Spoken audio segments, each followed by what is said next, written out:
ఎందుకు అంటే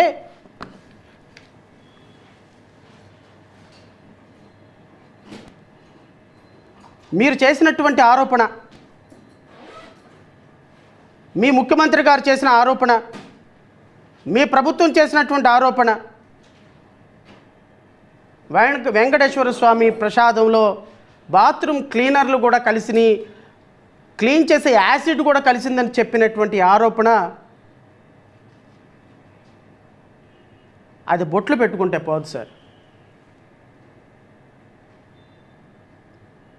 ఈరోజు నేను ఈ ప్రెస్ మీట్కి రావడానికి ప్రత్యేకమైన కారణం, ఒక రాష్ట్ర ప్రభుత్వం, ఒక రాజకీయ పార్టీ, ఒక రాష్ట్ర ప్రభుత్వం, ఒక రాజకీయ పార్టీ ఎప్పుడు కూడా, ఒక రాష్ట్ర ప్రభుత్వం, ఒక రాజకీయ పార్టీ ఇంకా ఎప్పుడు కూడా భవిష్యత్తులో దేవుడితో ఆటలు ఆడే దుస్సాహసానికి రాకూడదు. దేవుడితో రాజకీయాలు చేయాలి అనే దుస్సాహసం చేయకూడదు. దేవుణ్ణి కూడా మన రాజకీయాలకు వాడుకొని మన ఆర్థిక, సామాజిక, రాజకీయ పరిస్థితులు మెరుగుపరుచుకోవాలి అనే ఒక సాహసం చేయకూడదు. ఆ సాహసం చేయకూడదు అంటే ఈరోజు కూటమి ప్రభుత్వానికి శ్రీ వెంకటేశ్వర స్వామి పనిష్మెంట్ వేసి తీరాల్సిందే. ఆ పనిష్మెంట్ ఈ 3 పార్టీలు భరించాల్సిందే, పనిష్మెంట్ వీళ్ళు అనుభవించాల్సిందే. వ్యక్తిగతంగా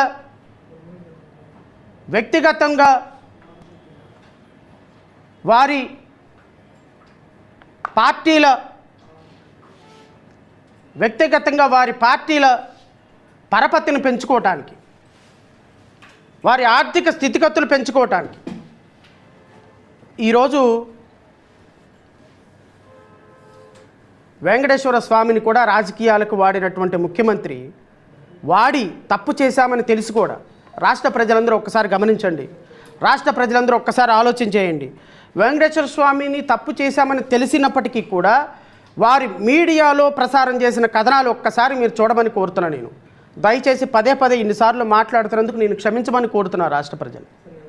ఎందుకు అంటే ఈరోజు చంద్రబాబు నాయుడు చేసినటువంటి సాహసం, చంద్రబాబు నాయుడు చేసిన సాహసాన్ని వెంకటేశ్వర స్వామి ఏదైనా చేస్తాడు అన్న భయం కూడా లేకుండా దాన్ని కొనసాగించిన పవన్ కళ్యాణ్ చేసిన సాహసాన్ని, పవన్ కళ్యాణ్ చంద్రబాబు నాయుడు ఒక రాజకీయ పార్టీ అధ్యక్షులుగా ఒక ఆరోపణ చేసినప్పుడు ఆ ఆరోపణలో నిజమెంతో తెలియకుండా, ఆ ఆరోపణలు రాజకీయపరమైనటువంటి ఆరోపణలను తెలిసి కూడా దాన్ని క్యారీ చేసినటువంటి కొన్ని వందల మీడియా సంస్థలు ఈరోజు తిరుమల ప్రసాదాన్ని అపవిత్రం చేసేదానికి ఒక కారణం హెరిటేజ్ సంస్థల్లో కొన్ని వేల కోట్ల రూపాయలు ఆస్తులు పెంచుకోవటానికి అని తెలిసిన రోజున ఎంత బాధ అనిపిస్తుందండి.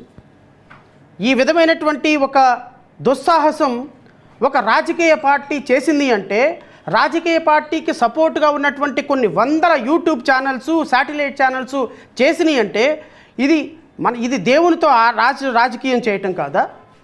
ఇది దేవునితో ఆటలాడటం కాదా? దేవుని సొమ్మును అడ్డం పెట్టుకొని, వెంకటేశ్వర స్వామి కలియుగ దైవాన్ని అడ్డం పెట్టుకొని, ఈరోజు రాష్ట్ర ప్రజల ఎమోషన్స్ని అడ్డం పెట్టుకొని ఒక రాజకీయ పార్టీని బదనాం చేయాలి అని వారి ఆస్తులు పెంచుకునే ఆలోచన కాదా? ఇలా రేపొద్దునైనా ఇంకొకళ్ళైనా ఒక రాజకీయ పార్టీని ఆలోచన చేసి రేపొద్దున కూడా ఈ విధంగా వారి యొక్క ఎమోషన్స్ని కనెక్ట్ చేయడానికి, వాళ్ళ ఆలోచనల్ని రిస్ట్రిక్ట్ చేయడానికి ఈరోజు వెంకటేశ్వర స్వామిని వాడచ్చు, తిరుమల వెంకటేశ్వర స్వామిని వాడచ్చు, శ్రీశైలం మల్లన్ని వాడచ్చు, విజయవాడ కనకదుర్గమ్మను వాడచ్చు, లేకపోతే విజయవాడలో ఉన్న గుణదలను వాడచ్చు, కాకాని తోటలో ఉన్న ఎవరినైనా వాడచ్చు, ఒక దేవుణ్ణి వాడచ్చు, ఒక మతాన్ని వాడచ్చు. ఈ విధంగా మతానితోటి కనెక్ట్ అయ్యి ఉన్నటువంటి ఎమోషన్స్ని ఒక ప్రజల మీద రుద్ది ఆ ప్రజలతోటి రాజకీయాలు చేయాలి అని చూసేటువంటి రాజకీయ నాయకులకి ఇది ఒక గుణపాఠం కావాలి. రాష్ట్ర ప్రజలు శ్రీ వెంకటేశ్వర స్వామితో సహా నేను ఆ దేవదేవుణ్ణి కూడా అడుగుతున్నా, ఆయన్ని కూడా నేను ప్రార్థిస్తున్నా, స్వామి నీ మీద రాజకీయాలు చేసినటువంటి ఈ ప్రభుత్వాన్ని, నీ మీద రాజకీయాలు చేసినటువంటి ఈ ముఖ్యమంత్రిని, మీ లడ్డు ప్రసాదంతో రాజకీయాలు చేసినటువంటి ఈ ఉప ముఖ్యమంత్రిని, ఈ లడ్డు ప్రసాదంతో కలిసిందని చెప్పినటువంటి ఈ నారా లోకేష్ లాంటి ఒక దురహంకారిని, ఈ ప్రభుత్వాన్ని దీని మీద డిబేట్ పెట్టి రాష్ట్ర ప్రజల మనసుల్లో మస్తిష్కాల్లో ఒక కల్మషాన్ని రేపేటువంటి ప్రయత్నం చేసిన ప్రతి ఒక్క వ్యక్తిని శిక్షించమని నేను ఆ దేవదేవుణ్ణి కోరుకుంటున్నాను. ఈ పాపం నోటితో చెబితే పోయేది కాదు. ఈ పాపం నోటితో చెబితే పోయేది కాదు. క్షమించు దేవా అని నువ్వు నిద్రలో వేడుకుంటే పోయేది కాదు. తిరుమల వెంకటేశ్వర సాక్షిగా బహిరంగంగా రాష్ట్ర ప్రభుత్వంలో ఉన్నటువంటి ప్రతి మంత్రి కూడా వెళ్ళి ముఖ్యమంత్రితో సహా శ్రీ వెంకటేశ్వర స్వామి దగ్గర బహిరంగ క్షమాపణ చెప్పి ఈ తప్పుకి మమ్మల్ని బహిరంగంగా క్షమించండి అని చెప్పితే తప్ప ఈ పాపానికి ప్రక్షాళన ఉండదేమో అని నేను భావిస్తున్నాను.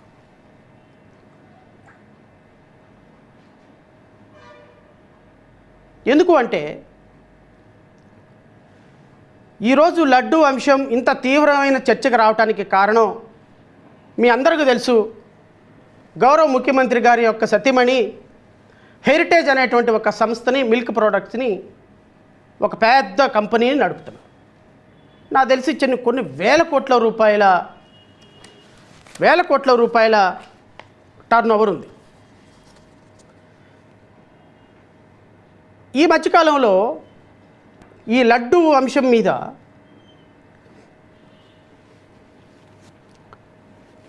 ₹350 స్వచ్ఛమైన నెయ్యి ఎలా బోలే బాబా ఇస్తాడు, అసలు ₹350 స్వచ్ఛమైన నెయ్యి ఎలా వస్తుంది అనే దాని మీద ఒక పెద్ద చర్చ జరిగినప్పుడు ముఖ్యమంత్రి చంద్రబాబు నాయుడు గారితో పాటు 8 మందిలో కూర్చున్నటువంటి ఉప ముఖ్యమంత్రి గారు ఒక మాట అన్నారు. ఏమని? ₹400 నువ్వుల నూనె రావట్లేదు, అసలు ప్యూర్ నెయ్యి ఎలా వస్తుందండి, ఎలా వస్తుంది ప్యూర్ నెయ్యి అని ఒక మాట మాట్లాడారు.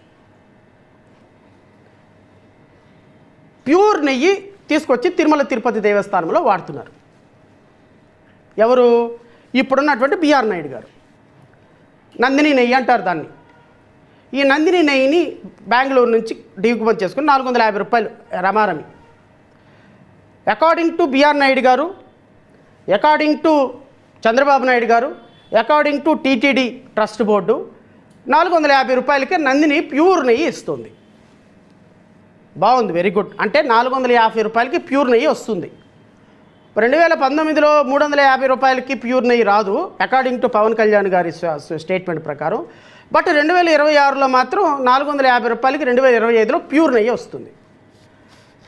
నేను నిన్న ఊరికే సరదాగా ఇది హెరిటేజ్ కౌగి,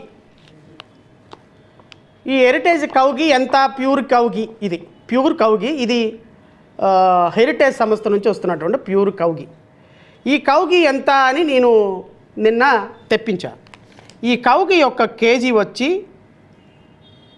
700. దీని ఎంఆర్పి చూద్దాం ముందు. దీని ఎంఆర్పి వచ్చి, బట్ ఏమో ఇక్కడ ప్రింట్ చేయలేదు, బట్ ఇది మాత్రం ఇది ₹786. అంటే రమారమి ₹20 తక్కువ, 800. Almost all double. ఇదేమో రెసీటు, నేను మీడియా సోదరులకు ఇస్తా ఇది తర్వాత. హెరిటేజ్కి సంబంధించినటువంటి ప్యూర్ కౌగి రమారమి ₹20 తక్కువ, ₹800 అమ్ముతున్నప్పుడు మరి ₹450 నందిని వాళ్ళు తిరుమల వెంకటేశ్వర స్వామికి ఇప్పుడు సప్లై చేస్తున్నటువంటి నెయ్యి ప్యూర్ గీ అని అనాలా వద్దా?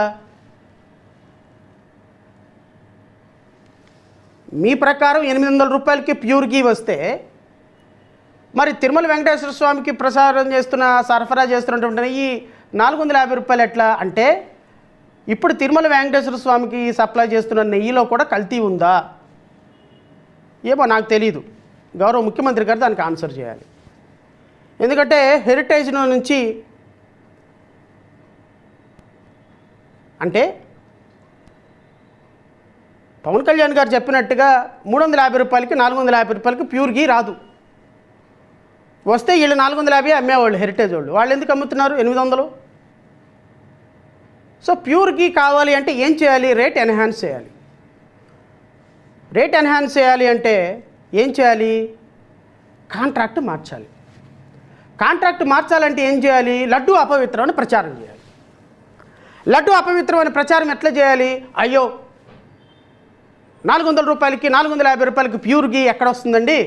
అసలు నూనె రావట్లేదు, దాంట్లో పంది కొవ్వు కలుస్తుంది, ఎద్దు కొవ్వు కలుస్తుంది, బీఫ్ ఆయిల్ కలుస్తుంది, ఫిష్ ఆయిల్ కలుస్తుంది. కాబట్టి మనకి ప్యూర్ గీ కావాలి అంటే టెండర్స్ మార్చాలి. ఒక మంచి ప్రణాళిక సిద్ధం చేశారు చంద్రబాబు నాయుడు గారు, హెరిటేజ్కి సంబంధించినటువంటి సంస్థ, వీళ్ళందరూ కలిసి ఒక నీట్గా ప్లాన్ చేశారు. రాష్ట్ర ప్రజలు గమనించండి, ఈ వాస్తవాలన్నీ రాష్ట్ర ప్రజల దృష్టికి వెళ్ళాలి. ఎందుకు అంటే మీ చేతిలో మీడియా ఉంది.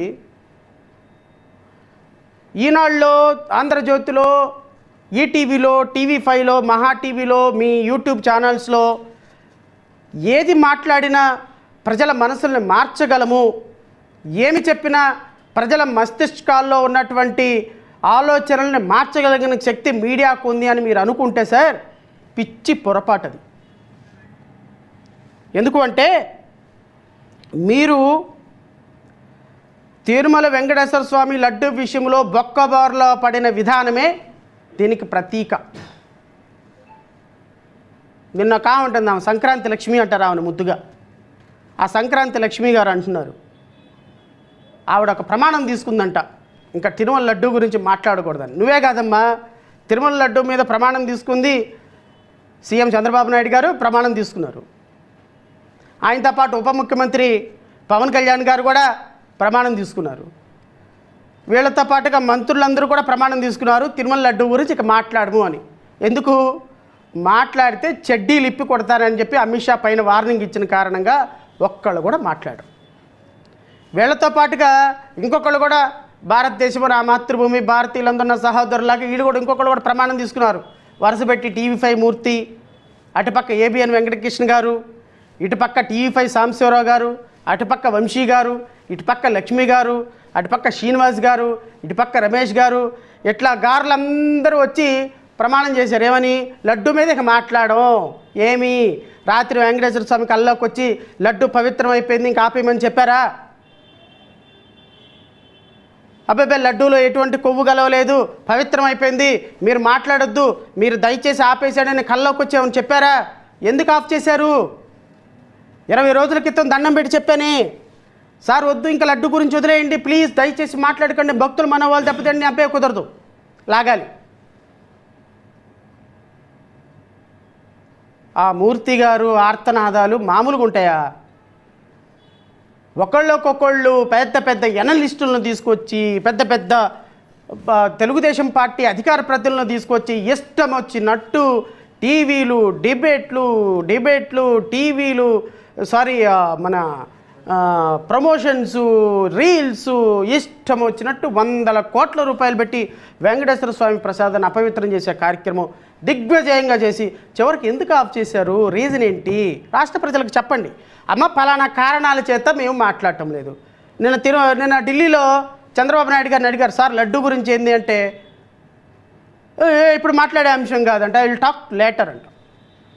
నిన్న అసెంబ్లీలో పాపం పరిపూర్ణంగా పొందిన చెట్టు కింద కూర్చున్న గౌతమ్ బుద్ధుల్లాగా మారిపోయినట్టున్నారు. లడ్డు విషయంలో ఎంత తక్కువ మాట్లాడితే అంత వెంకటేశ్వర స్వామి ప్రతిష్టను కాపాడటానికి ప్రయత్నం చేస్తున్నారు. ఎక్కడ సార్ కాపాడటానికి ప్రయత్నం చేశారు?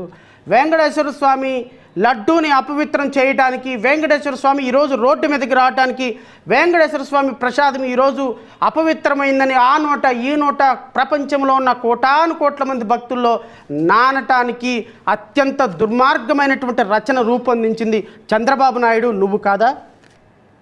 ఆ రూపకల్పనని స్క్రిప్ట్ రూపంలో తీసుకొచ్చింది ఉప ముఖ్యమంత్రి పవన్ కళ్యాణ్, నీవు కాదా? పవన్ కళ్యాణ్ తీసుకొచ్చినటువంటి ఈ స్క్రిప్ట్ని క్యారీ చేసింది నారా లోకేష్ కాదా? నారా లోకేష్ ఆధ్వర్యంలో ఐటీడీపీ మీడియా, సోషల్ మీడియా 100 కోట్ల రూపాయలతోటి డిబేట్లు పెట్టింది మీరు కాదా? ఎవరు సార్ పెట్టింది డిబేట్లు? లడ్డు అపవిత్రమైందని పెట్టింది ఎవరు సార్ డిబేట్లు? లడ్డు అపవిత్రమైందని 100 మంది ఎనలిస్టులను తీసుకొచ్చి ప్రచారం చేసింది ఎవరు సార్? 100 కోట్ల రూపాయలతో ప్రచారం ఎవరు చేసింది సార్? మేము చేశానా?